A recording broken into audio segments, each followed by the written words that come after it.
여러분, 살다 보면 왜 나한테만 이렇게 힘든 일이 계속 생기지?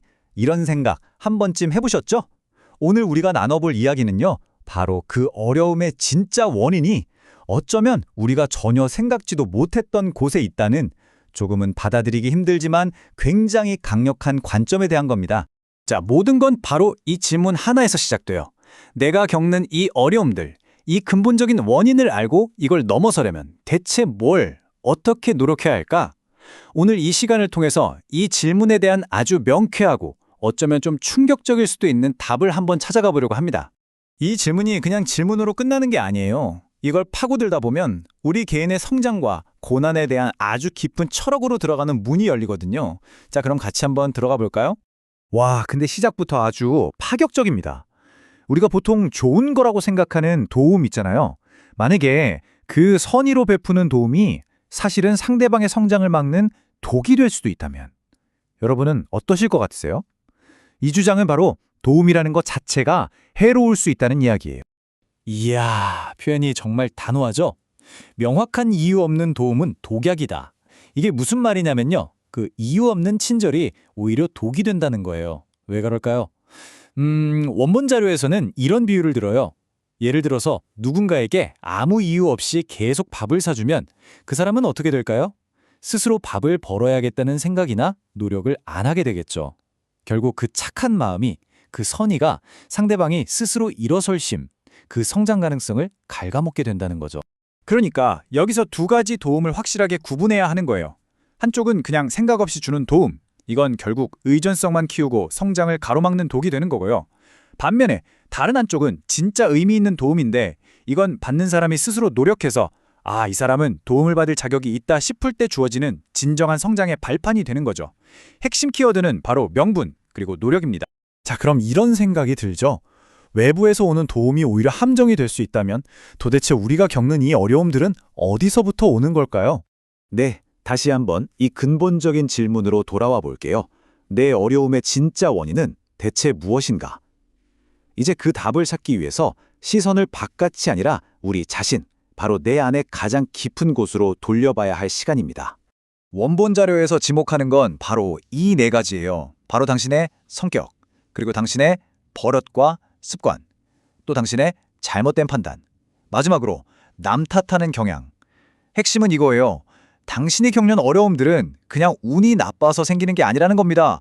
오히려 당신이 이런 내면의 문제들을 딱 마주보고 이걸 통해서 성장하라고 대자연이 보내는 일종의 신호이자 도구라는 거죠. 아니, 근데 왜 남 탓하는 게 그렇게 문제의 근원일까요? 여기서 제시하는 논리가 아주 날카로워요. 남을 탓하는 건 사실 나는 이 문제를 해결할 능력이 없습니다라고 스스로 고백하는 거나 마찬가지라는 거예요. 그렇죠. 책임을 바깥으로 휙 돌리는 그 순간 우리는 스스로 바뀔 수 있는 기회를 그냥 잃어버리고 그 문제 안에 그대로 갇혀버리는 거죠. 여기서 한 걸음 더 나아가는데요. 이런 내면의 문제들 있죠. 분노, 잘못된 판단, 모순 같은 것들이 결국에는 우리 몸의 고통으로 나타난다고까지 이야기합니다. 와, 그러니까 우연이란 없다는 거예요. 계속 쌓이는 분노, 잘못된 판단, 남 탓하는 습관, 이런 것들이 만드는 내면의 스트레스와 불균형이 결국 우리 몸의 병이든 통증이든 어떤 식으로든 영향을 미친다는 아주 근본적인 연결고리를 말하는 겁니다. 자, 그럼 이제 해결책으로 한번 넘어가 볼까요? 여기서 말하는 노력이라는 단어는요, 우리가 평소에 쓰는 그 노력과는 의미가 완전히 다릅니다. 아주 구체적인 뜻이 있어요. 네, 여기서 말하는 노력이란 건 그냥 땀 흘리면서 열심히 일하는 그런 육체적인 노동이 아니에요. 그게 아니라 내가 도대체 왜 힘들지, 이 어려움의 근본 원인이 뭐지, 이걸 알아내기 위해서 적극적으로 공부하고 성찰하는 것. 바로 이 내면의 활동을 노력이라고 부르는 겁니다. 원인을 깨달은 후에 하는 공부인 거죠. 와, 이 문장 좀 보세요. 이 노력이 없으면 당신의 문제는 풀리지 않는다. 얼마나 안 풀리는가?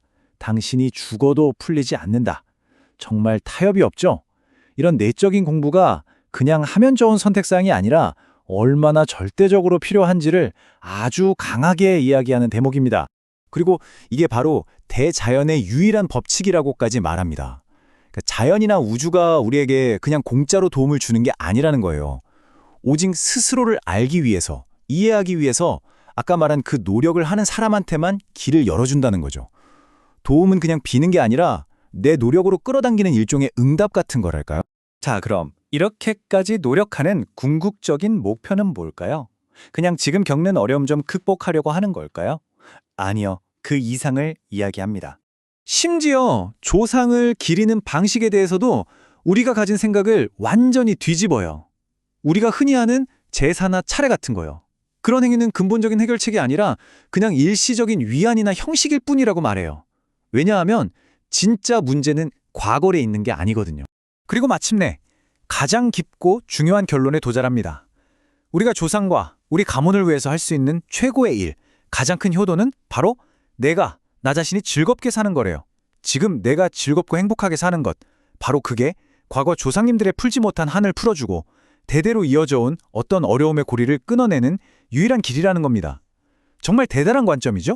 이 마지막 문장은 마치 하나의 선언 같아요. 그쵸? 더 이상 외부의 어떤 존재에게 구해주세요 하고 비는 시대는 끝났다는 겁니다. 이제는 스스로 내 안의 문제를 공부하고 그 책임을 온전히 내가 짊어지는 그런 새로운 시대가 시작되었다는 거죠. 자, 이제 이 모든 이야기는 결국 우리 각자의 몫으로 돌아왔습니다. 오늘 이 이야기를 들으신 여러분, 여러분의 삶을 바꾸기 위해서 가장 먼저 들여다보고 공부해야 할 나의 습관은 무엇인가요? 바로 그 답을 찾는 것, 거기서부터 모든 변화가 시작될 겁니다.